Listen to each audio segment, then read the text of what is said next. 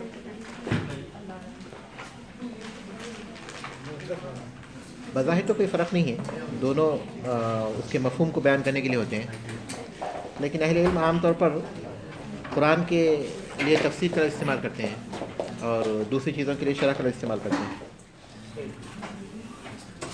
لیکن دونوں مفہوم ہی کو واضح کرنے کے لیے ہیں.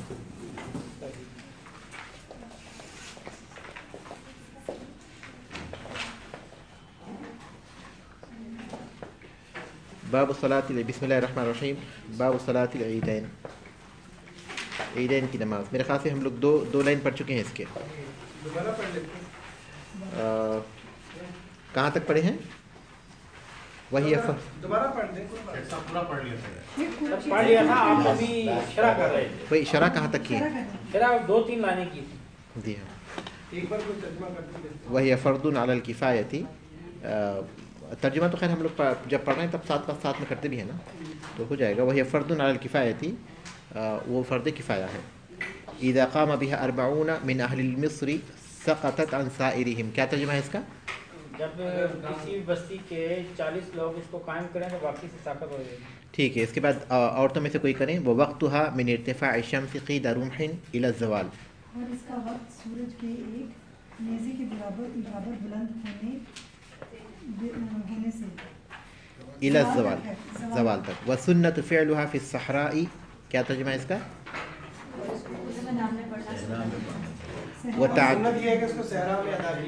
خواتین میں سے ترجمہ کرے. وتعجیل الاضحى وتاخیر الفطر. والفطر في الفطر خاصة قبل الصلاة.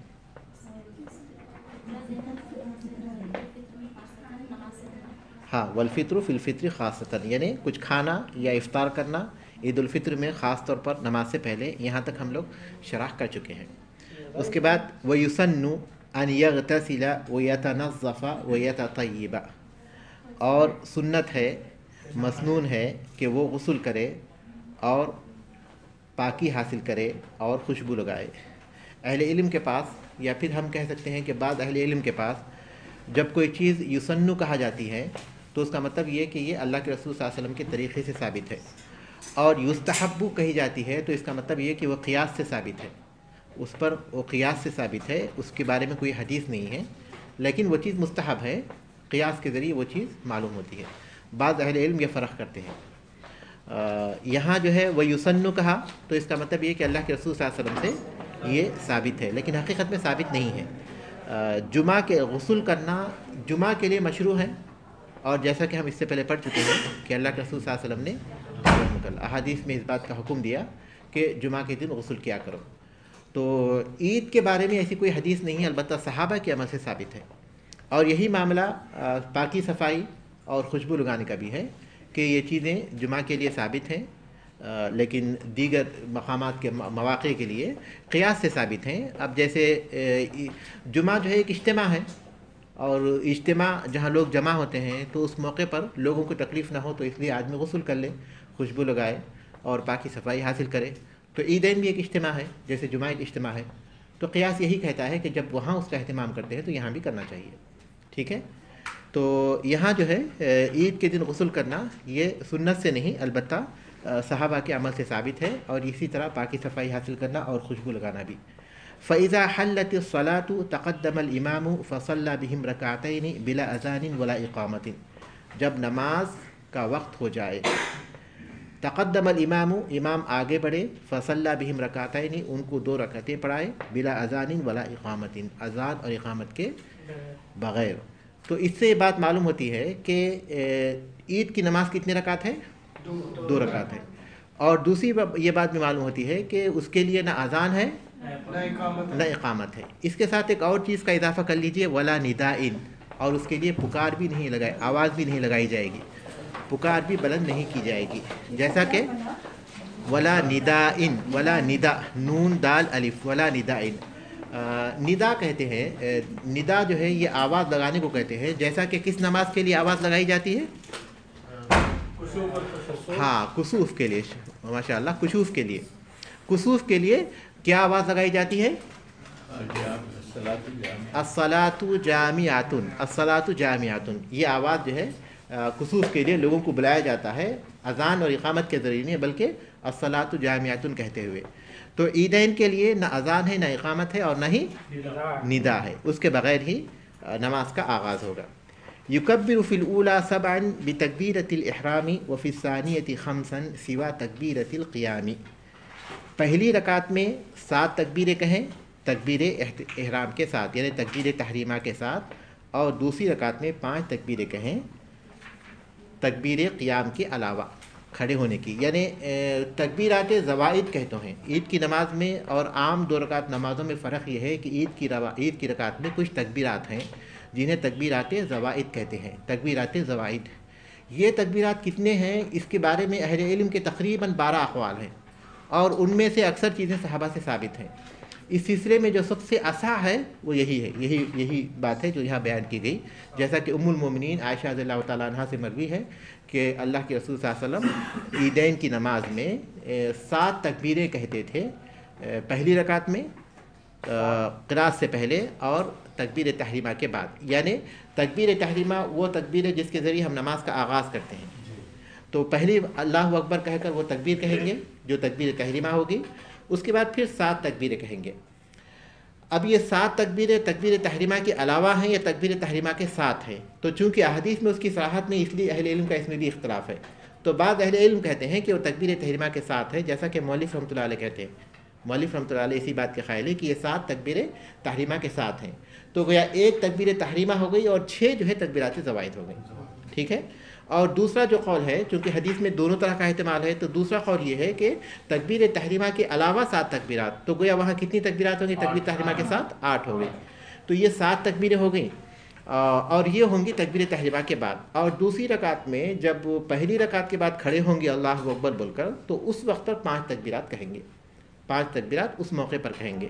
تو گیا تکبیرات زوائد دونوں رکعتوں میں کتنی ہو گئی؟ 7 اور 5 12 ہوگی، اگر ہم 7 شامل کرتے ہیں، اگر 6 شامل کریں گے تو 11 ہو جائیں گے۔ ایک اور قول بھی ہے جو امام ابو حنیفہ رحمۃ اللہ علیہ کا قول ہے، اور وہ بھی بعض صحابہ سے ثابت ہے، وہ یہ کہ 6 تکبیرات دونوں رکعتوں میں، 6 تکبیرات، پہلی رکعت میں تکبیر تحریمہ کے بعد قراءت سے پہلے، اور دوسری رکعت میں قراءت کے بعد لیکن رکوع سے پہلے، قراءت کے بعد لیکن رکوع سے پہلے، 3 تکبیرات۔ رکوع سے پہلے ہی ثابت ہے، رکوع سے پہلے، جی ہاں، نہیں بعض صحابہ سے، جی ہاں بعض صحابہ سے یہ قول ہے، لیکن اس سلسلے میں جو اصح ہے وہ یہی ہے جو اس کتاب میں ہے، جو اصح ہے، لیکن مختلف اقوال اس سلسلے میں آئے ہوئے ہیں صحابہ سے، اس میں سے یہ بھی ہے کہ 3 تکبیرات کہیں گے، 3 تکبیر تحریمہ کے بعد کہیں گے پہلی رکعت میں، اور دوسری 3 تکبیریں یا تو رکوع سے اٹھنے کے بعد کہیں گے، یہ بھی ایک قول ہے۔ دوسرا ایک قول یہ ہے کہ قراءت کے بعد رکوع میں جانے سے پہلے، ٹوٹل 6 ہی کرتے ہیں 6 تکبیریں، جی ہاں، وہ بھی صحیح ہے، بعض صحابہ سے ثابت ہے، لیکن اصح یہ ہے، سنت یہ ہے، اصح یہ ہے کیونکہ یعنی سب سے زیادہ صحیح یہی ہے، کیونکہ اس سلسلے میں ابو داؤد کی ایک حدیث ہے اور اسے اہل علم نے صحیح قرار دیا، اور اس میں دونوں طرح کا احتمال ہے، وہ یہ کہ تکبیر تحریمہ کے ساتھ 8 تکبیریں یا پھر تکبیر تحریمہ کے ساتھ 7 تکبیریں، ٹھیک ہے۔ شیخ صاحب مطلب اگر احادیث میں ہے تو پھر اقوال مختلف کیوں ہیں؟ حدیث میں ہے آپ صلی اللہ علیہ وسلم، جی ہاں، عائشہ رضی اللہ تعالیٰ عنہ نے بیان کیا، اور اللہ کے رسول صلی اللہ علیہ وسلم کے بعض دیگر صحابہ نے دوسرے طریقے سے عمل کیا، تو اس کا مفہوم یہ ہوتا کہ وہ چیز بھی اللہ کے رسول صلی اللہ علیہ وسلم نے کیا ہوگا، جی ہاں، یا اس کی وسعت ہوگی، جی ہاں۔ تو چونکہ انہوں نے یہ نہیں بیان کیا کہ اللہ کے رسول صلی اللہ علیہ وسلم نے کہا ہے، اس لیے ہم نے کہا کہ اصح یہ ہو گیا ہے عائشہ رضی اللہ تعالیٰ عنہ کا، کیونکہ انہوں نے اس قول کو اللہ کے رسول صلی اللہ علیہ وسلم کی طرف منسوب کیا۔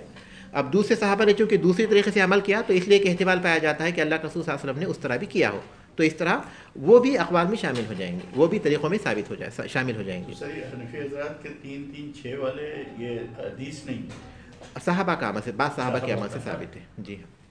سر ہر تکبیر کے ساتھ ہاتھ اٹھائیں گے، ہاتھ اٹھانا یہ بعض صحابہ سے ثابت ہے، اس سلسلے میں کوئی حدیث نہیں ہے ہر تکبیر کے ساتھ ہاتھ اٹھانے کے بارے میں۔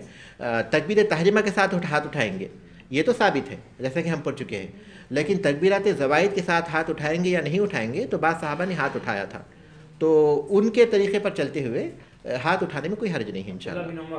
عمر رضی اللہ عنہ سے معروف ہے کہ انہوں نے ہاتھ اٹھایا تھا جنازے کے تکبیرات میں بھی اور پھر عیدین کی تکبیرات میں وہ تو بھی۔ متبع سنت سے، اسی لیے لیکن چونکہ انہوں نے یہ نہیں کہا کہ اللہ کے رسول صلی اللہ علیہ وسلم کو میں نے دیکھا اس طرح کرتے ہوئے، ان کے عمل کو دیکھا گیا، تو اس وجہ سے اس میں احتمال تو پایا جاتا ہے، لیکن اس وجہ سے اختلاف بھی ہے کہ اٹھانا چاہیے نہیں اٹھانا چاہیے، لیکن چونکہ صحابہ کے عمل سے ثابت ہے اس لیے اٹھانا ہی بہتر ہے۔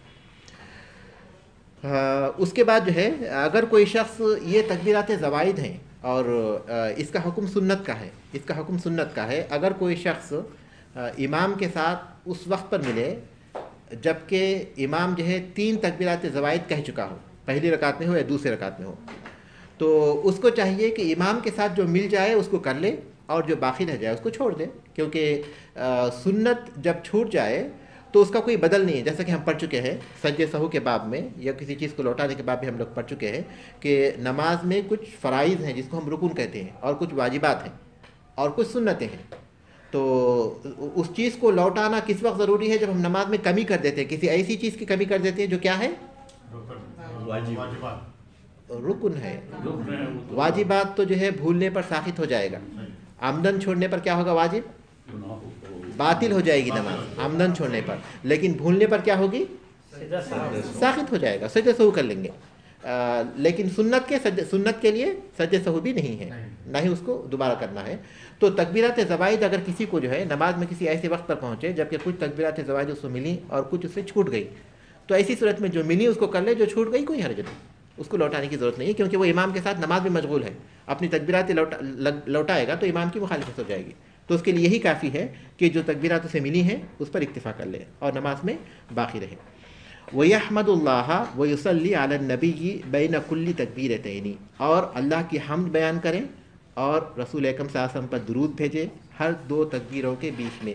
جب تکبیر اٹھائے گا اپنا ہاتھ تو اس وقت پر کیا پڑھے گا؟ حقیقت یہ ہے کہ اس سلسلے میں رسول اکرم صلی اللہ علیہ وسلم سے کوئی چیز پڑھنا ثابت نہیں ہے، صرف تکبیر ہے اور کوئی چیز ثابت نہیں ہے، لیکن بعض احادیث آئی ہیں جن پر اہل علم نے کلام کیا ہے، تو اس کی بنیاد پر یہ کہہ رہے ہیں کہ جب اللہ اکبر کہیں گے تو اس کے ساتھ کیا کہیں گے؟ الحمدللہ والصلاۃ والسلام علی رسول اللہ کہیں گے، الحمدللہ والصلاۃ والسلام علی رسول اللہ کہیں گے بعض احادیث کی روشنی میں، اس لیے بعض اہل علم نے اسے ثابت کیا ہے، اس کی بنیاد پر مؤلف رحمۃ اللہ نے اسے نقل کیا ہے، لیکن عام طور پر جو راجح ہے جو معروف ہے وہ یہی کہ صرف تکبیر ہے، وہاں کچھ کہنا نہیں ہے، زبان سے صرف تکبیر ہے، کچھ کہنا نہیں ہے، نہیں ضعیف ہے جی،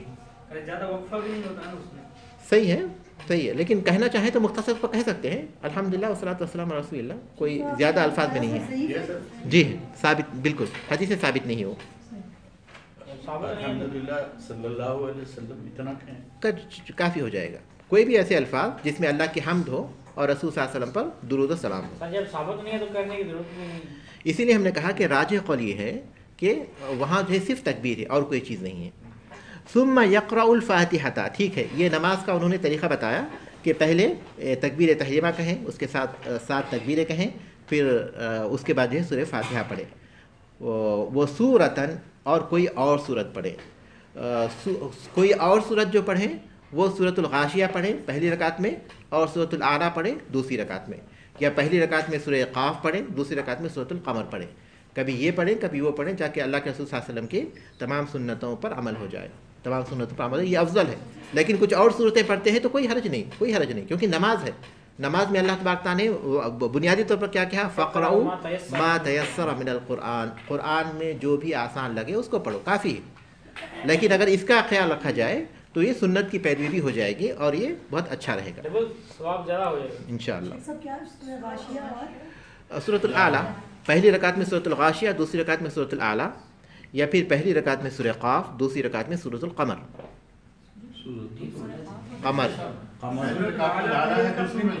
جی پہلی رکعت میں اعلیٰ سبح اسم ربک الاعلیٰ اور دوسری رکعت میں حل اتاک حدیث الغاشیہ، جی پہلی رکعت میں سورۃ الاعلیٰ اور دوسری رکعت میں سورۃ الغاشیہ، جی یہاں بھی ویسے یہی پورا پڑھتے ہیں سورہ غاشیہ ہاں اور سورہ اعلیٰ، صحیح یہاں پڑھتے ہیں، اس کا اہتمام کرتے ہیں، اس میں کوئی ٹکڑا نہیں پڑھ سکتے، یعنی کوئی نماز تو ہو جائے گی لیکن سنت کی پابندی نہیں ہوگی، اس صورت میں سنت پر عمل نہیں ہوگا اس صورت میں۔ وَيَجْهَرُ فِيهِمَا بِالْقِرَاءَةِ، اور اس میں قرات بلند آواز سے کرے، کیونکہ اجتماع ہے اور لوگوں کا اجتماع ہے، لوگ جمع ہیں تو ان تک آواز جائے قرات کی اور وہ غور کرنے کا بھی ان کو موقع ملے ان کے معنی اور فَإِذَا سَلَّمَ خَطَبَ بِهِمْ خُطْبَتَيْنِ، جب سلام پھیر دے تو لوگوں کو 2 خطبے دے، جمعہ کے بالکل برعکس، جمعہ میں پہلے خطبہ ہے بعد میں نماز ہے، اس میں پہلے نماز ہے بعد میں خطبہ ہے. سلام پھیرنے کے بعد 2 خطبے دیں، لیکن خطبوں کی تعداد اتنی ہی ہے جتنی جمعہ میں ہے. 2 خطبے وہاں، 2 خطبے یہاں ہیں. لیکن ولا يتنفل قبل صلاة العید ولا بعدها في موضعها، اور نفل نماز نہ پڑھے عید سے پہلے اور نہ عید کے بعد اپنے مقام کو. ایک لائن چھوڑ گئی، صحیح. ہاں. فإن كان فطرا حثهم على الصدقة ويبين لهم حكمها، اگر عید الفطر ہو تو ان کو صدقے پر ابھارے اور اس کا حکم ان کو بیان کرے. یعنی 2 خطبے دے تو خطبے میں کیا کہے. اگر وہ عید الفطر کا موقع ہے تو صدقہ فطر دیا جاتا ہے عید کے موقع پر. صدقہ فطر جو کہ روزے میں انسان سے جو غلطیاں ہوتی ہیں چھوٹی موٹی اس کو دور کرنے کے لیے، اور پھر مسلمانوں میں جو مساکین ہیں ان کو عید کے موقع پر کھانے کا انتظام کرنے کے لیے صدقہ فطر فرض کیا گیا ہے. صدقہ فطر ان 2 مصلحتوں کے تحت فرض کیا گیا ہے جو اس موقع پر دینا چاہیے. اور وہ 1 صاع ہے جو تقریباً 2.5 کلو سے 3 کلو تک ہوتا ہے. 2.5 کلو سے 3 کلو تک اناج ہے، غلہ ہے، چاہے وہ کوئی بھی غلہ ہو، مقامی جو استعمال ہوتا ہو وہ غلہ اس غلے میں سے دیں گے 2.5 کلو یا 3 کلو. تو یہ صدقہ فطر ہے. اور اس کا افضل وقت جو ہے فجر کے بعد سے عید کی نماز تک کا ہے. اور عید کی نماز کے بعد پھر وہ صدقہ فطر نہیں ہوگا بلکہ عام صدقہ ہو جائے گا. یعنی صدقہ فطر کا جو فائدہ ہے کہ وہ روزے میں جو کمی بیشی ہو گئی تھی اس کو دور کر دیتا ہے، اور پھر مسکینوں کے لیے کھانے کا جو اصل مقصد ہے وہ فوت ہو جاتا ہے. تو اس لیے پھر وہ صدقہ فطر کی مسنونیت ختم ہو جائے گی، صدقہ فطر کی حیثیت ختم ہو جائے گی. البتہ چونکہ وہ صدقہ ہے تو اس لیے بطور صدقہ قبول ہو جائے گا. آخری رمضان میں دے دیا جائے. ہاں، صدقہ فطر کا جو صدقہ فطر کا اصل وقت شروع ہو جاتا ہے عید کے دن چاند نظر آنے کے بعد سے لے کر. عید کے دن مغرب میں جب چاند نظر آ جاتا ہے تو اس وقت سے شروع ہوتا ہے، اور رات میں کبھی بھی دے سکتے ہیں. اس کا افضل وقت جو ہے عید کی نماز کے بعد ہے، اور 1-2 دن پہلے دینے میں کوئی حرج نہیں ہے انشاءاللہ. فجر کی نماز پہلے بھی دے سکتے ہیں. عید سے پہلے نہیں، ہاں، عید سے 1-2 دن پہلے، بھی دینے میں کوئی حرج نہیں ہے. افضل وقت فجر کی ملک میں نماز بھیجنا ہوتا ہے تو 2 دن فجر کی نماز سے عید کی نماز تک. جی اس کو ملنا چاہیے. ہاں، وہ وقت سب سے افضل ہے. اور پھر مغرب سے شروع ہو گیا وقت کبھی بھی دیں گے. تو اب ظاہر ہے کہ فوت ہونے کا اگر ہم کو اندیشہ ہے کہ افضل وقت فوت ہو جائے گا تو بہتر ہے کہ ہم لوگ جو وہ کام کر لیں جس میں عملی فوت نہ ہو. یعنی ایسا نہ ہو کہ ہم افضل وقت کی تلاش میں عملی کو فوت کر لیں. تو اس لیے ہم لوگ عمل کر لیں. صحابہ 1-2 دن پہلے دیتے تھے، ایسا ہے. اسی بنیاد پر اہل علم کہتے ہیں کہ 1-2 دن پہلے دینے میں انشاءاللہ کوئی حرج نہیں ہے.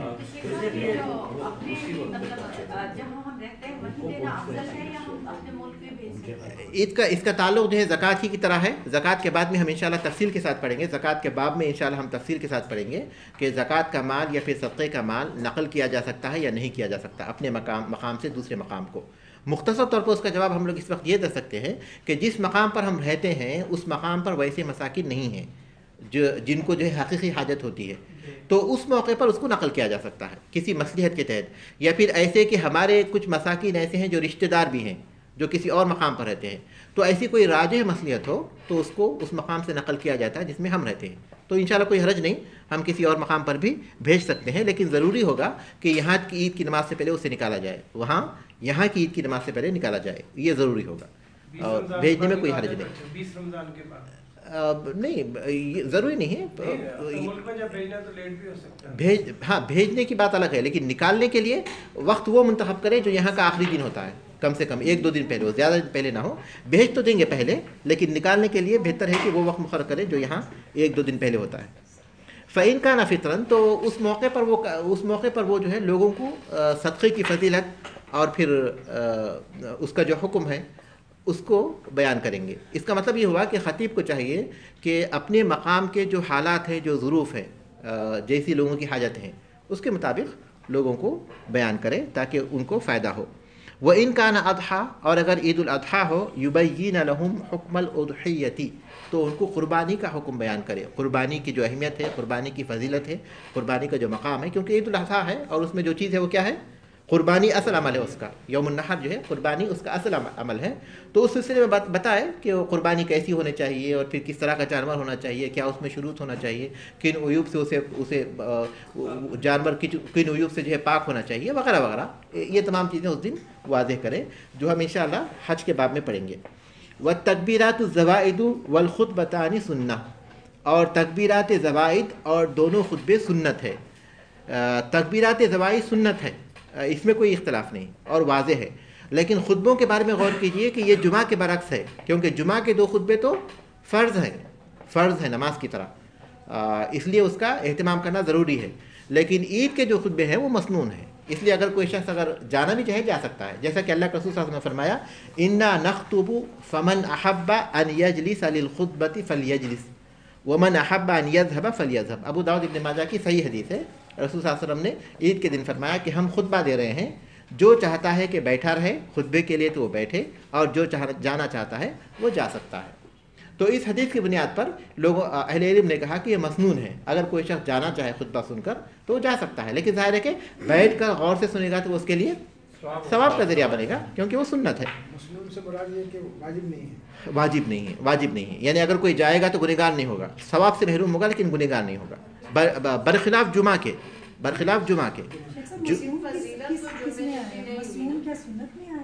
مسنون سنت کے معنی میں۔ جی ہاں، کیا کہا آپ نے؟